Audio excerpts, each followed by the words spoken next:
Hello बच्चों, चलिए कल जितना पढ़ा था अपन ने उसके आगे देखते हैं। कल अपन ने स्टार्ट किया था सेट थ्योरी, जिसमें सेट माने समुच्चय।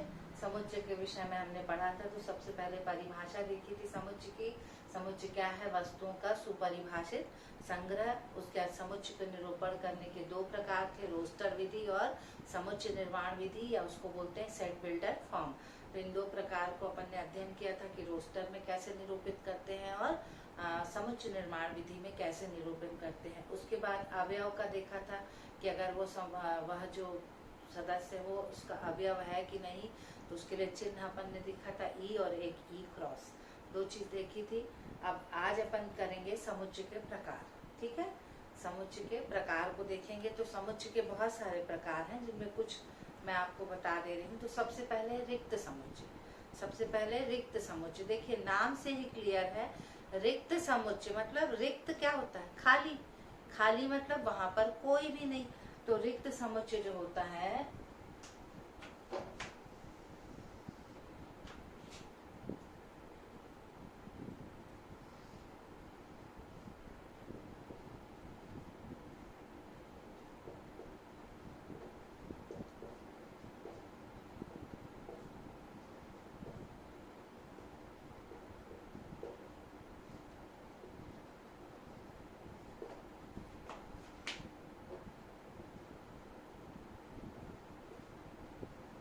इसका निरूपण होता है ये ऐसे दो सर्पाकार कोष्ठक या फिर ऐसे गोले में ऐसा डंडी। ठीक है, तो पहला है आपका रिक्त समुच्चय, जिस समुच्चय में कोई भी सदस्य ना हो। ठीक है, उसका कोई भी उदाहरण ले लो। विषम संख्या जिसका दो से भाग जाता हो, ऐसी कोई विषम संख्या बताओ जो दो से भाग जाती हो। तो ऐसी कोई भी विषम संख्या नहीं है, तो ये क्या हो जाएगा? रिक्त समुच्चय। ठीक है, तो रिक्त समुच्चय वो फरवरी का वो महीना जिसमें 30 दिन होते हैं। तो फरवरी का ऐसा कोई माह फरवरी में नहीं आता, मतलब कैलेंडर में ऐसा कोई भी फरवरी नहीं आता जिस फरवरी में आपके 30 महीने 30 दिन हो। ठीक है, तो इस तरह के कुछ उदाहरण अपन देख लेंगे। तो ठीक है, रिक्त समुच्चय का उदाहरण समझ में आया। पहला उदाहरण मैंने क्या दिया? विषम संख्या जिसका दो से भाग जाता हो, जो दो से विभाजित हो जाती है। तो विषम संख्या तुम लोग को पता है कहाँ से होती है? 1, 3, 5, 7, 9, 11, 13, ये सब है। अब इनमें से ऐसी कौन है जिसका जो दो से विभाजित हो जाती है, जिसका दो से भाग चला जाता हो? तो ऐसी कोई संख्या नहीं है जिसका दो से भाग जाता हो। मतलब किसका उदाहरण हो गया? रिक्त समुच्चय। उसके बाद मैंने कहा कि वो फरवरी का माह जिसमें 30 दिन होते हैं। फरवरी महीने में वो देखो जिस साल में फरवरी माह में 30 दिन आते हैं। तो ऐसा कोई साल है जिसमें फरवरी माह में 30 दिन आए हों? है कोई साल? या कोई ऐसा माह जिसमें 32 दिन आए हों? वो है कोई माह? तो वो क्या हो जाएगा? रिक्त समुच्चय। मतलब ऐसा कोई माह है ही नहीं।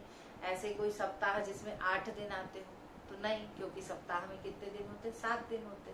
ऐसे कोई सप्ताह नहीं है जिसमें 8 दिन आते हो। तो वो किसका उदाहरण हो गया?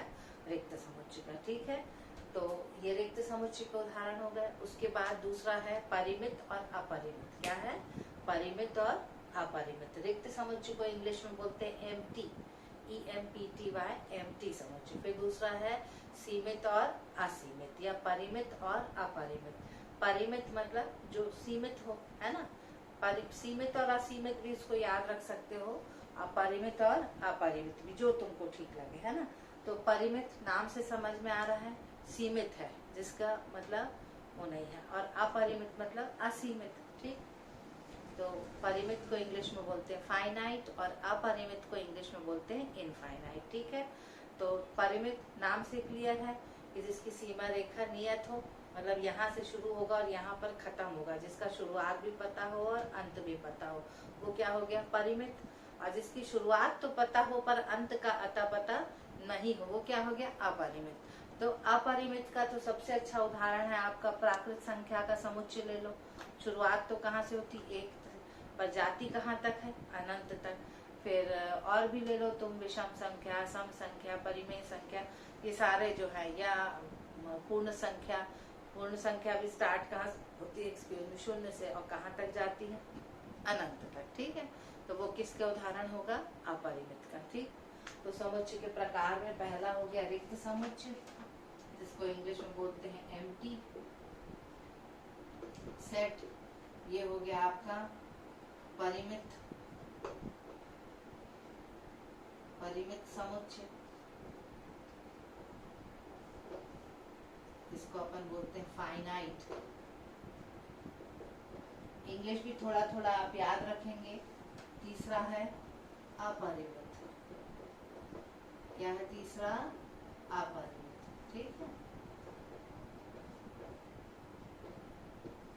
ये क्या हो गया आपका, इनफाइनाइट। ठीक, तो ये हो गया रिक्त समुच्चय, परिमित और अपरिमित। चौथा है आपका समान समुच्चय, या इंग्लिश में इसको बोलते हैं अपन इक्वल सेट्स। क्या बोलते हैं अपन इसको, इक्वल सेट्स। ठीक है, तो आपके उदाहरण ये समझ में आया आपको। समुच्चय के प्रकार कौन कौन से हैं बताइए भाई।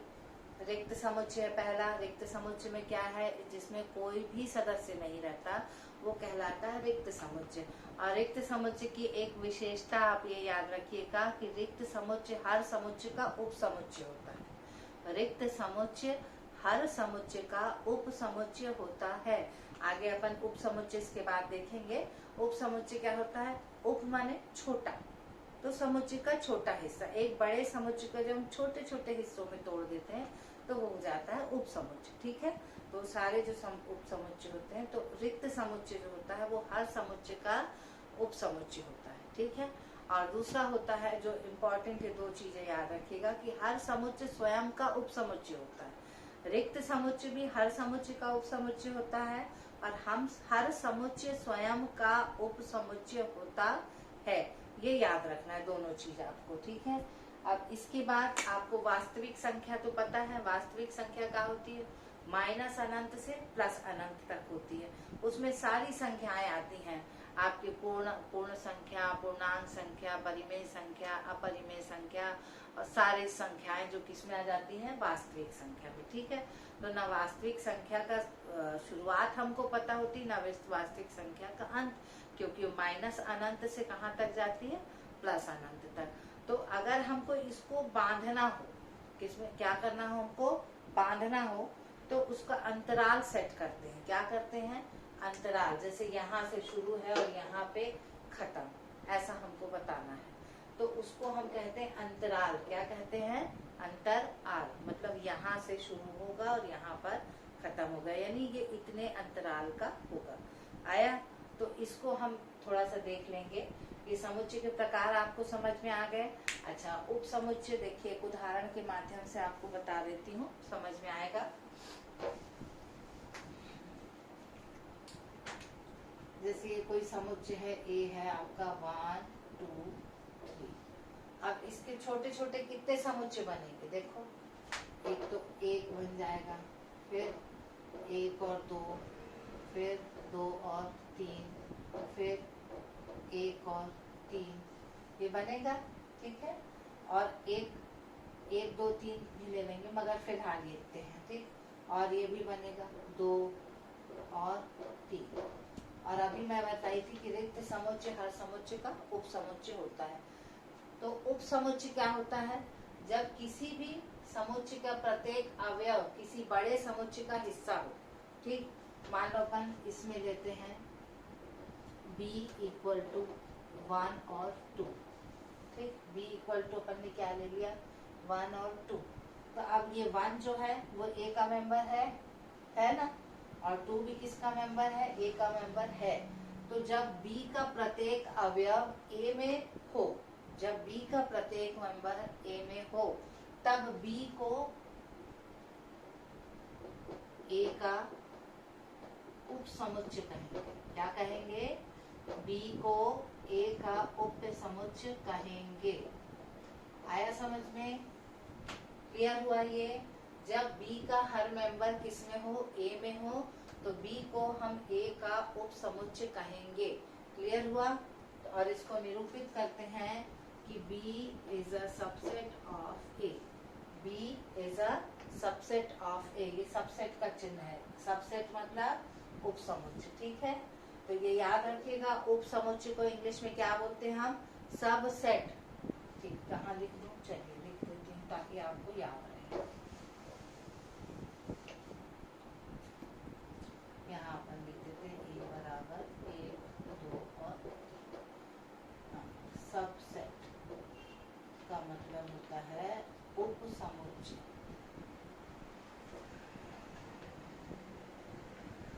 क्लियर? अच्छा, अब ये तो हो गया उपसमुच्चय। अब सार्वत्रिक समुच्चय क्या होता है? सार्वत्रिक समुच्चय है, और एक और है घात समुच्चय। क्या है?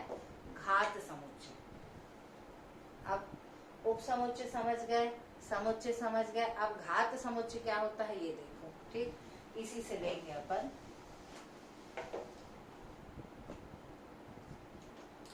अपन ने अभी क्या लिया था? A लिया था, 1, 2, 3। तो इसके जितने भी समुच्चय बनेंगे, जितने भी संभव समुच्चय बनेंगे, उन सभी को पहले अपन लिखते हैं। सबसे पहले तो ये होगा रिक्त समुच्चय, उसके बाद ये स्वयं, फिर 1, फिर 2, फिर 3, फिर 1 और 2, फिर 2 और 3, फिर 1 और 3। तो इतने बने, ठीक है। कितने बने? 3, 3, 6 और 2, 8।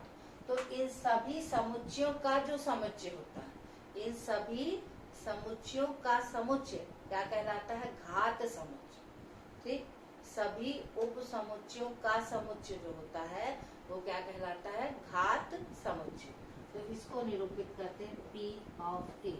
मतलब ये किस सेट का घात समुच्चय है? इस सेट का, इसलिए यहाँ पर A लिखते हैं। ठीक है, किसका घात समुच्चय है? ये इस समुच्चय का घात समुच्चय है। तो इसमें लिखेंगे अपन पूरे मेंबर्स 5। अच्छा ध्यान रखना, 5 को ऐसे निरूपित नहीं करते हैं, क्योंकि 5 जो है अगर इसको कोष्टक के अंदर रख दिए मतलब ये इसका एक मेंबर हो गया। क्लियर हुआ? 5 को सिर्फ हम इस तरह से निरूपित करते 5, है ना। या तो इसको 5 बना के छोड़ेंगे या इसको सीधे ऐसा ब्रैकेट दे के छोड़ेंगे। ठीक, ब्रैकेट के अंदर में 5 को नहीं लिखना है, ये गलत होगा। क्लियर है? चलो अब ये 5 लिख लिया अपन ने। अब अपन लिखे 1, 2, 3, फिर 1 और 2, ठीक है, 2 और 3, और 1 और 3 या 3 या 1 दोनों एक ही बात होती है ना। अवयव वही होना चाहिए, जगह बदलने से अवयव का वैल्यू नहीं बदलती, ठीक है ना, वही रहता है। क्लियर हुआ ये? ठीक, तो ये क्या हो गया? घात समुच्चय। अब इसमें कितने मेंबर होगा? 3, 2, 5, 2, 7। एक मेंबर गलती कर दिया, 1, 2, 3। ठीक, ये आया समझ में? अब इसमें घात समुच्चय में कितने अवयव होंगे, घात समुच्चय में कितने अवयव होंगे, या किसी भी समुच्चय के कितने उप समुच्चय बनेंगे, किसी भी समुच्चय के कितने उप समुच्चय बनेंगे, उसका सूत्र होता है 2 की घात m। क्या होता है? यहाँ लिख देती हूँ ना, दिए गए समुच्चय से बनने वाले उप समुच्चयों की संख्या, उप समुच्चयों की संख्या कितनी हो जाएगी? 2 to the power m। ठीक है, जहाँ m क्या है? समुच्चय के अवयवों की संख्या, समुच्चय के अवयवों की संख्या। आया समझ में? ये क्या है? समुच्चय के अवयवों की संख्या। क्लियर हुआ? कोई दिक्कत यहाँ तक? अच्छा, अब इसमें एक चीज जो अपन डील नहीं किए थे वो था समान समुच्चय। समान समुच्चय वह होता है जब दोनों समुच्चय में अवयव और अवयवों की संख्या दोनों बराबर हो, अवयव भी वही हो और अवयवों की संख्या भी वही हो। मतलब यदि ए में 5 मेंबर है तो बी में भी 5 ही मेंबर होना चाहिए, उससे ज्यादा नहीं। और जो मेंबर ए में है वही मेंबर किसमें होना चाहिए, बी में। आया समझ में? तो दो समुच्चय कब समान कहलाते हैं, जब दोनों समुच्चयों में अवयवों की संख्या और अवयवों की संख्या और अवयव दोनों ही समान हो, तो वो क्या कहलाते हैं, समान समुच्चय। ठीक है, उसका उदाहरण भी दे देती हूँ मैं आप लोग को। मिटा दूं इसको।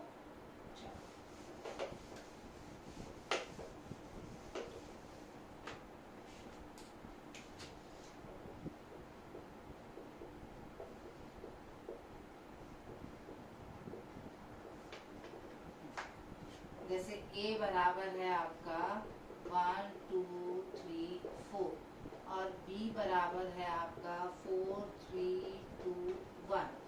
तो अब ये बताओ ये समान है कि नहीं है? तुम लोग हो सकता है बोलो नहीं है, बट ये है। क्यों है? क्योंकि यहाँ अवयवों की संख्या कितनी देखो, 1 2 3 4। इसमें अवयव कितने हैं, मतलब m बराबर इसमें कितना है, 4। इसमें भी m बराबर कितना है, 4। ठीक है, अब देखो एक जो है वो a में भी है और एक किस में है, b में भी है ना। 2 a का भी सदस्य है और 2 b का भी सदस्य है। ठीक है, 3 जो है वो a का भी सदस्य है और 3 जो है वो b का भी सदस्य है। उसी तरह 4 जो है वो a का भी सदस्य है और 4 जो है वो b का भी सदस्य है। तो जब दोनों के सदस्य होंगे तब ये कहलाएगा, क्या कहलाएगा, दोनों समुच्चय समान समुच्चय कहलाएंगे।